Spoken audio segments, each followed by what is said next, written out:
Hai, jumpa lagi dengan saya, Edu. Kali ini kita akan membahas materi menentukan media promosi. Tujuan pembahasan materi ini adalah, yang pertama, memahami arti dan tujuan promosi. Yang kedua, memahami segmentasi pasar. Yang ketiga, memahami jenis dan bentuk promosi, juga strategi promosi. Yang keempat, memahami media-media promosi dengan benar. Oke, kita mulai ya. Memperkenalkan sebuah produk menjadi sebuah brand yang dikenal khalayak luas tidaklah mudah. Diperlukan sebuah strategi. Promosi adalah media yang paling tepat untuk membuat suksesnya penjualan. Jika tidak ada promosi, maka konsumen tidak mungkin mengenal brand dari produk yang akan dipasarkan. Oleh karena itu, promosi sangatlah penting bagi perkembangan sebuah usaha. Tidak ada bisnis yang sukses tanpa melakukan promosi. Lalu, apakah arti promosi? Beberapa pakar mendefinisikan promosi sebagai berikut.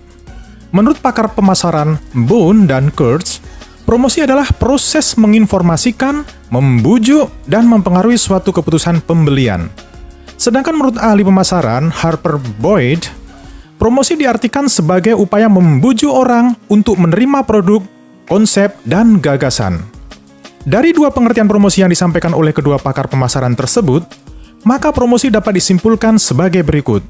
Promosi adalah untuk memberitahukan, menginformasikan, menawarkan, membujuk, atau menyebarluaskan suatu produk atau jasa kepada calon konsumen dengan tujuan agar calon konsumen tersebut pada akhirnya dapat melakukan pembelian. Mengapa promosi harus dilakukan? Orang melakukan promosi untuk mencapai suatu tujuan tertentu. Adapun tujuan promosi berdasarkan rangkuman dari berbagai sumber adalah, yang pertama, untuk menyebarluaskan informasi suatu produk kepada calon konsumen yang potensial. Yang kedua, untuk mendapatkan konsumen baru dan untuk menjaga loyalitas konsumen tersebut. Yang ketiga, untuk menaikkan penjualan serta laba atau keuntungan. Yang keempat, untuk membedakan dan mengunggulkan produknya dibandingkan dengan produk kompetitor. Sedangkan yang kelima, untuk banding atau membentuk citra produk di mata konsumen sesuai dengan yang diinginkan. Yang keenam, untuk merubah tingkah laku dan pendapat konsumen tentang suatu produk. Ada banyak sekali jenis dan cara melakukan promosi.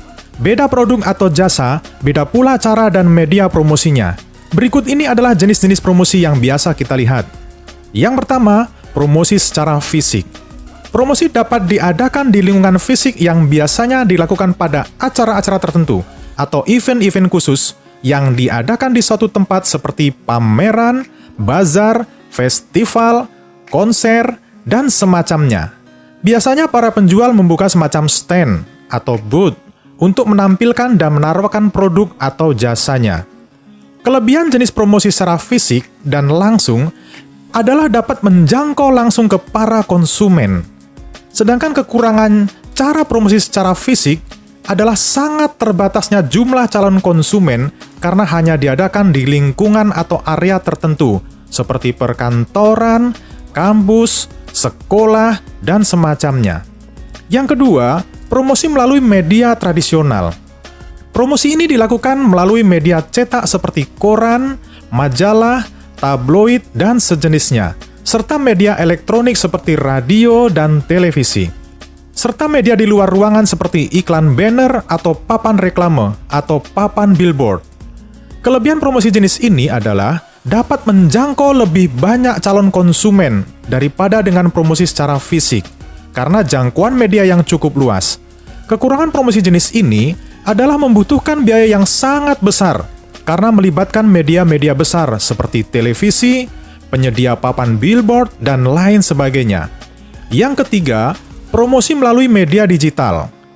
Jenis promosi ini melalui media internet dan sosial media atau jejaring sosial. Ini adalah cara modern untuk berpromosi, karena memungkinkan orang melihat produk atau jasa yang dipromosikan melalui teknologi terkini seperti ponsel maupun laptop. Kelebihan promosi ini adalah dapat menjangkau orang yang sangat luas dan waktu dan biaya yang efisien. Kekurangannya adalah banyak sekali kompetitor atau pesaing yang ikut bermain di dalamnya. Ini berarti para pemasar mempunyai tugas yang cukup berat agar lebih kreatif lagi dalam melakukan promosi melalui media digital agar menarik calon konsumen dibandingkan kompetitor. Dari beberapa jenis promosi tersebut, promosi melalui media digital adalah yang paling banyak dilakukan saat ini, karena faktor efisiensi biaya dan penyebarannya yang sangat luas dan relatif lebih cepat. Berikut ini adalah contoh langkah-langkah melakukan promosi, yaitu yang pertama, melakukan promosi. Kenalkan produk kepada konsumen dengan cara kreatif agar menarik konsumen. Pengenalan produk tersebut dapat melalui media cetak, misalnya surat kabar, majalah, brosur, pamflet. Melalui media elektronik, misalnya televisi, internet, media sosial, atau dari mulut ke mulut. Yang kedua, memilih lokasi yang strategis. Pemilihan lokasi juga merupakan faktor penting dalam memasarkan produk. Pilihlah lokasi yang mudah dijangkau oleh pembeli. Pastikan juga lokasi tersebut ramai dan dilewati orang, sehingga pembeli tahu di mana tempat produk tersebut dijual. Yang ketiga, kenali pelanggan. Tentukan target pasarnya. Sesuaikan produk tersebut dengan target pasarnya, yaitu konsumen. Jika akan menjual sebuah produk yang gayanya disukai oleh anak muda, maka targetnya adalah para remaja. Contoh, busana atau sepatu model Korea, atau sering disebut dengan Korea Style. Maka target pasarnya adalah para remaja.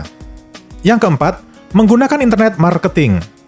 Platform internet marketing saat ini jumlahnya cukup banyak. Misalnya website, blog, Facebook, Instagram, YouTube, dan lain-lain. Dengan menggunakan internet marketing, maka produsen dapat berinteraksi langsung dengan konsumen tanpa dibatasi ruang dan waktu. Yang kelima, memuaskan konsumen. Jalinlah hubungan yang baik dengan konsumen, karena pembeli harus dilayani dengan baik. Menjalin hubungan yang baik dengan konsumen bisa dengan cara meminta kepada mereka untuk memberi testimoni mengenai produk usaha yang dijual. Dapat juga menginformasikan produk yang baru dikeluarkan, promo yang sedang berjalan, agar konsumen menjadi loyal akan produk tersebut.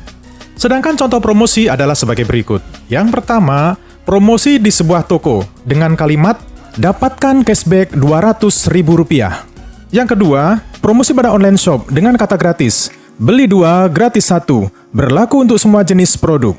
Yang ketiga, promosi di sebuah department store, eksklusif untuk 25 pembeli pertama, mendapatkan bonus e-book 10 cara bikin kue coklat. Yang keempat, promosi di sebuah restoran, tunjukkan kartu pelajar jam 12 sampai jam 15, makan minum bayar 10.000 saja. Dalam melakukan kegiatan promosi, maka diperlukan kegiatan segmentasi pasar. Apa yang dimaksud dengan segmentasi pasar? Segmentasi pasar menurut para ahli, yang pertama, Philip Kotler dan Gary Armstrong, yang mendefinisikan segmentasi pasar sebagai pembagian sebuah pasar menjadi beberapa kelompok pembeli yang berbeda. Tujuannya adalah untuk membagi pasar yang heterogen ke pasar yang homogen, di mana setiap kelompok dapat ditargetkan untuk memasarkan produk sesuai dengan kebutuhan, keinginan, atau karakteristik pembeli yang ada. Yang kedua, menurut Swasta dan Handoko, segmentasi pasar adalah kegiatan membagi-bagi pasar yang bersifat heterogen ke dalam satuan pasar yang bersifat homogen. Sedangkan Ruth Pride dan Farrell mendefinisikan segmentasi pasar sebagai proses membagi pasar dalam segmen pelanggan potensial dengan kesamaan karakteristik yang menunjukkan adanya kesamaan perilaku pembeli. Sedangkan menurut Saladin, segmentasi pasar adalah proses pengelompokan pasar ke dalam kelompok pembeli yang potensial dengan kebutuhan yang sama atau karakteristik yang disukai serta memperlihatkan hubungan yang sama pula. Adanya segmentasi pasar bukan semata-mata sebagai teori saja, namun memiliki manfaat besar bagi perusahaan. Selain untuk mengelompokkan target pasar, ada manfaat lain yang akan diperoleh di antaranya sebagai berikut. Yang pertama, ide pemasaran lebih terarah. Dengan adanya segmentasi pasar, perusahaan tentunya akan lebih terarah dalam melakukan pemasaran, sehingga kegiatan pemasaran dapat berjalan dengan baik. Selain itu, perusahaan juga bisa mendapatkan peluang pasar baru setelah melakukan segmentasi. Yang kedua, membantu perusahaan mengatur produk. Hal ini dapat dilakukan untuk menjaga produk agar kualitasnya menjadi lebih baik.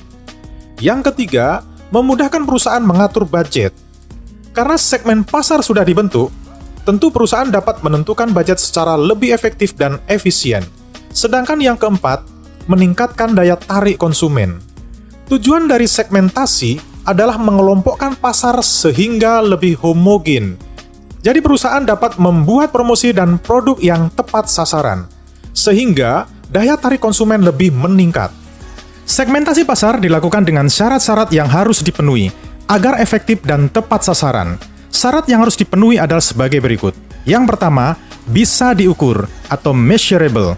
Artinya, segmentasi pasar harus dapat diukur, mulai dari besarnya, luasnya, serta daya beli konsumen di dalam segmen tersebut. Yang kedua, bisa dijangkau atau accessible.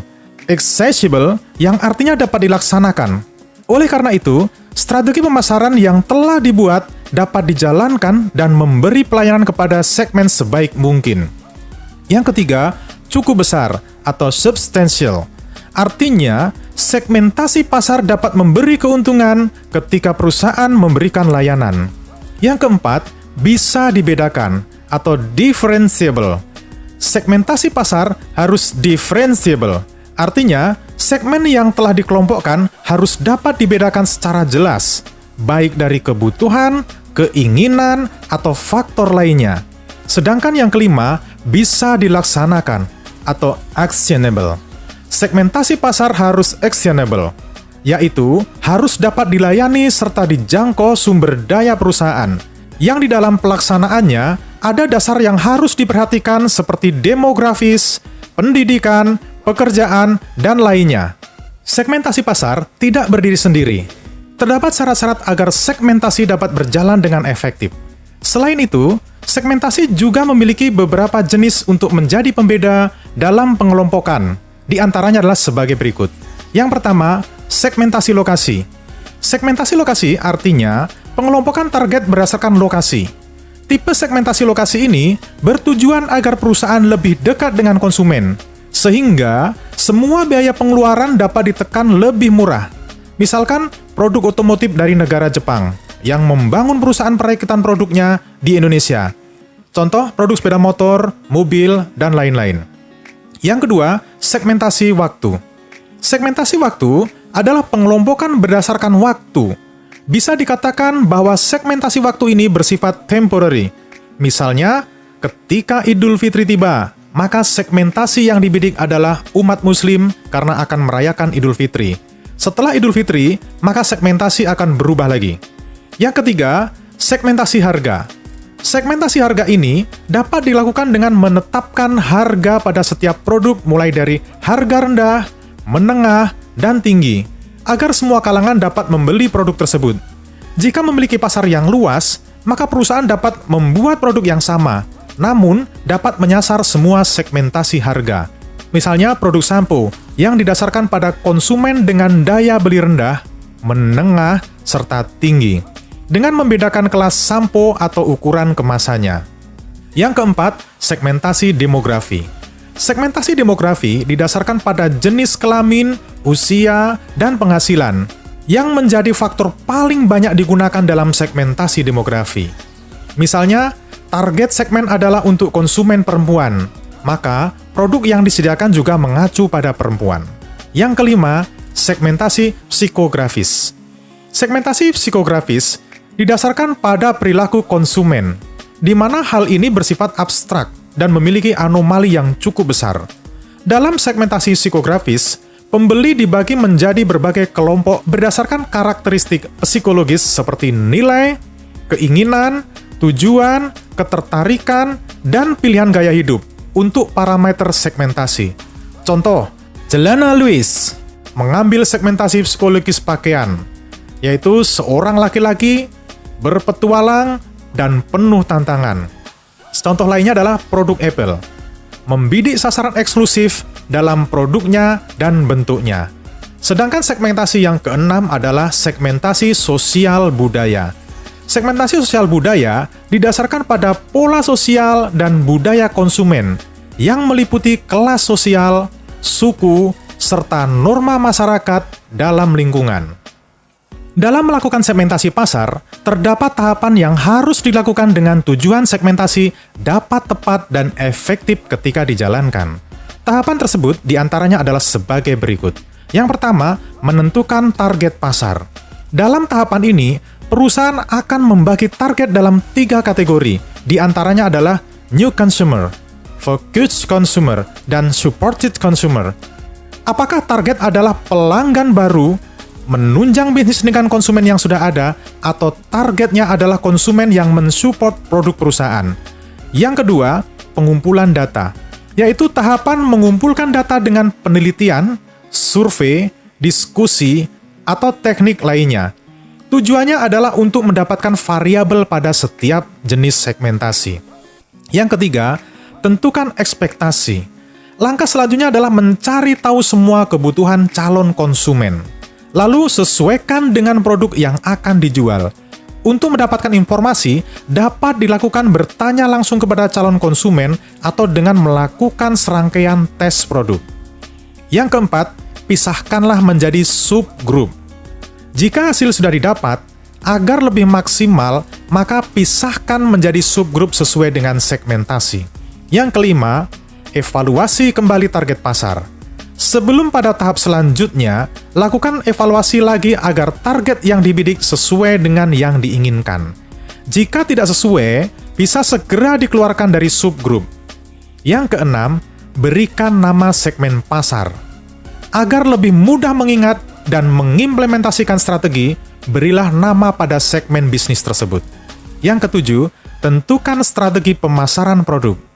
Setiap segmen pasti memiliki strategi pemasaran yang berbeda, apalagi jika target pasarnya berbeda. Jadi sesuaikan target pasar sesuai dengan strategi pemasarannya. Sedangkan yang kedelapan, evaluasi respon pasar. Jika strategi pasar sudah berjalan dan menghasilkan penjualan, diperlukan informasi respon dari konsumen, terutama mengenai kekurangan dari produk yang dipasarkan. Catat semua masukan yang diberikan konsumen dan segera lakukan perbaikan. Oke, sampai di sini materi menentukan media promosi.